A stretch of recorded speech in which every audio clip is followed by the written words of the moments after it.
अस्सलामुअलैकुम नाज़रीन, smart TV में खुश आमदीद। शुरू अल्लाह के नाम से जो हम सब का खालक और मालिक है। आज कलाम बहू की 37वीं किस्त पेश की जा रही है।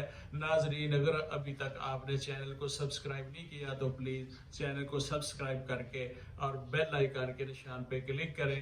हजरत सुल्तान बाहू रहमतुल्लाह अलैह फरमाते हैं, पढ़ पढ़ इलम मलूक रजावन की होया इस पढ़िया हूँ, हरगज मक्खन मूल न आवे, फिटे दुध दे कड़िया हूँ। आख डोरा हथ की आयो, एस अंगूरी फड़िया हूँ, हिक दिल खस्ता रखी बाहू, लैसी लैसी इबादत वरिया हूँ। नाजरीन, बहुत ही खूबसूरत कलाम है। हजरत सुल्तान बाहू रहमतुल्लाह अलैह पहली लाइन में फरमाते हैं, पढ़ पढ़ इलम मलूक रजावन की होया इस पढ़िया हो। सुल्तानुल आरफीन फरमाते हैं कि पढ़ पढ़ इलम मलूक यानी इलम पढ़ पढ़ के इस इलम की बुनियाद पर बादशाहों की तवज्जो के तलबगार हैं। मलूक मलक की जमा है, मलक का मानी है बादशाह। आप फरमा रहे हैं कि लोग इलम से हुकूमत के ईवानों तक रसाई चाहते हैं, बादशाहों तक पहुंचना चाहते हैं, यानी इलम को अप्रोच का जरिया बनाना चाहते हैं, इलम से दुनियावी मकसद हासिल करना चाहते हैं। ऐसे इलम का कोई फायदा नहीं। ऐसा इलम फजूल है जो महज लालच मतलब के लिए सीखा और पढ़ाया जाए। आलम दीन इलम सीख कर दूसरों के इस्तेसाल के लिए हाकिम वक़्त तक रसाई हासिल करके दूसरों का अगर इस्तेसाल करे तो ये इलम कोई फ़ायदा नहीं देता। इलम बज़ाते खुद एक मकसद है, एक ज़रिया नहीं। इलम को भलाई के काम के लिए अताअत खुदाबंदी में इस्तेमाल किया जाए तो फिर इसी इलम का कोई फ़ायदा है। अगर इसे बादशाहों तक रसाई के लिए सीखा जाए और पढ़ा जाए कि इनसे फ़ायदा लेंगे, ऐसे इलम का कोई फ़ायदा नहीं जिससे मखलूक में तफरका पड़े। एक मस्जिद में खुतबा जुम्मा से पहले तकरीर हो रही थी, काफ़ी रश था। मौलाना साहब ताज़ा इंग्लैंड से आए थे और फरमा रहे थे कि जनाब, मैंने इंग्लैंड में देखा कि एक ही मस्जिद में देवबंदी, वहाबी, शिया, सुन्नी सब इकट्ठे नमाज पढ़ रहे थे। ये सुनकर मजमा में गुस्सा की लहर दौड़ गई और अस्तगफुरुल्लाह की आवाज़ें बुलंद हुई। मौलवी साहब ने मजमा को कंट्रोल किया और फरमाया कि आप लोगों की दुआओं से मैं वहाँ 1 महीना रहा हूँ और सबको अलग अलग करके आया हूँ। ये सुनकर मजमा अल्लाह अकबर के नारों से गूंज उठा।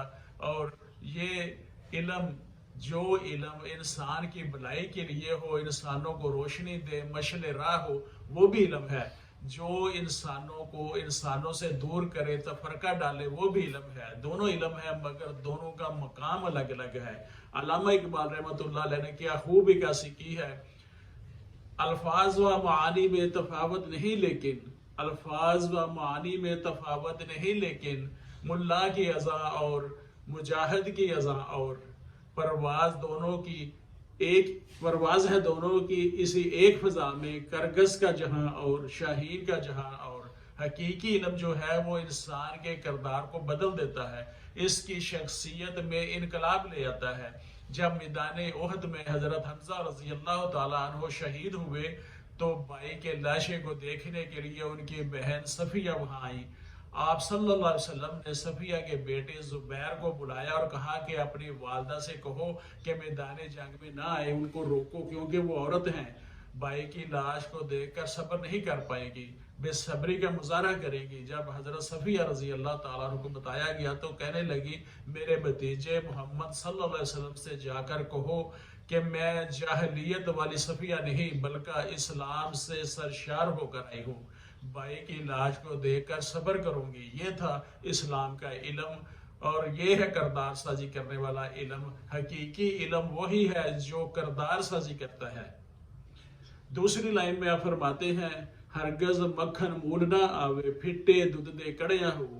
आप मिसाल देकर फरमा रहे हैं, समझा रहे हैं कि इल्म ज़ाहिर गोया एक फिटा हुआ दूध है, खराब दूध है जिसके उबालने से मक्खन हासिल नहीं हो सकता। दूध को उबाल कर जाग लगाते हैं, दही बनाते हैं, दही में फिर मदानी डालकर उसको खूब रिड़कते हैं और फिर इसके ऊपर मक्खन आता है।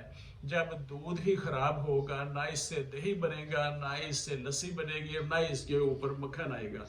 اصل علم باطنی علم ہے، حقیقی علم ہے جو انسان کی کردار سازی کرتا ہے. ظاہری علم باطنی علم کا محتاج ہے، اس کے تابع ہے. ایک شخص کہتا ہے کہ کل صبح میں لاہور جانے کا ارادہ رکھتا ہوں، میں نے گاڑی تیار کروا لی ہے، اس کی سروس بھی کروا لی ہے، ٹیوننگ بھی کروا لی ہے، پیٹرول بھی ٹینکی فل کروا لی ہے، صبح اٹھوں گا اور لازمی لاہور جاؤں گا. مگر اس کے ظاہری علم پیٹرول کا ٹینکی کا پیٹرول سے فل ہونا، ٹائروں میں ہوا کا مکمل ہونا، ان کے علاوہ بھی ایک اہم مرحلہ ہے، وہ ہے باطنی علم. کہ وہ مرحلہ جسے ہم انگریزی میں there is a many sleeps between the cup and lip، یعنی اللہ کی ذات کی اس کام میں اجازت، جسے ہم انشاءاللہ کہتے ہیں، اگر اللہ نے چاہا تو جا سکیں گے، وگرنہ نہیں. ورنہ ارادے کے باوجود، پیٹرول سے ٹینکی فل ہونے کے باوجود نہیں جا سکتے انشاءاللہ کے بغیر.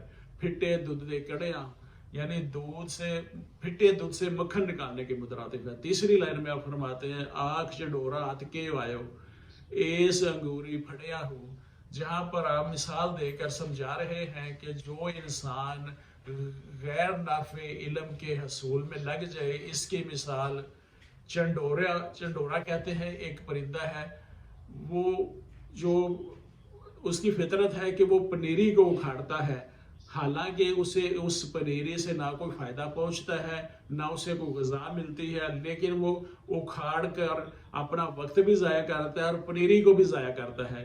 آخری لائن میں آپ فرماتے ہیں ایک دل خستہ رکھی باہو لیسی عبادت وریا ہو. آپ فرماتے ہیں کہ ایک طرف تو یہ ظاہری علم ہے، دوسری طرف دل خستہ ہے.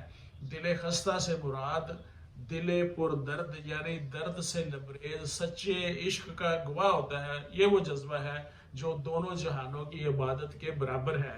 سلطان باہو رحمۃ اللہ علیہ فرماتے ہیں کہ دل خستہ کے احوال کی حفاظت سے برسوں کی عبادت کا ثواب ملتا ہے. یعنی اگر کسی ٹوٹے ہوئے دل کو خوش کرو گے تو برسوں کی عبادت کا اجر پاؤ گے. ہم سرکار دو عالم صلی اللہ علیہ وسلم کے ماننے والے، ان کے امتی، ان کے غلام ہیں. انہوں نے اپنے کردار سے، اپنی کردار سازی سے یہ ثابت کیا ہے کہ دشمنوں کو بھی معاف کیا ہے، ان سے بدلہ نہیں لیا، ٹوٹے ہوئے دل کو خوش کیا ہے. یہی علم آپ صلی اللہ علیہ وسلم کی اولاد نے اور آپ کے اہل بیت نے اور آپ صلی اللہ علیہ وسلم کے صحابہ کا یہی عمل ہے. ایک بار امام زین العابدین کھانا تقسیم کر رہے تھے، ایک شخص کی باری آئی، اس نے کہا کہ آپ نے مجھے پہچانا نہیں. امام زین العابدین نے فرمایا میں تمہیں کیسے بھول سکتا ہوں، تم وہ شخص ہو جب ہم کربلا میں قیدی ہو کر آئے تھے تو تم نے ہمیں پتھر مارے تھے. وہ کہنے لگا پھر بھی آپ مجھے کھانا دے رہے ہیں. امام زین العابدین نے فرمایا کہ اس دن ہم تمہارے در پہ گئے تھے، وہ تیرا سلوک تھا، آج تو ہمارے در پہ آیا ہے، یہ ہمارا آل محمد صلی اللہ علیہ وسلم کا سلوک ہے. خستہ دل یعنی ٹوٹے ہوئے دل کی قدر کرنا، اسے عزت دینا دونوں جہانوں کی عبادت سے افضل ہے. یہ تھا ناظرین آج کا کلام باہو. اس کے ساتھ یہ اجازت دیجیے. میں محمد امین، ایڈوکیٹ، سماعت ٹی وی.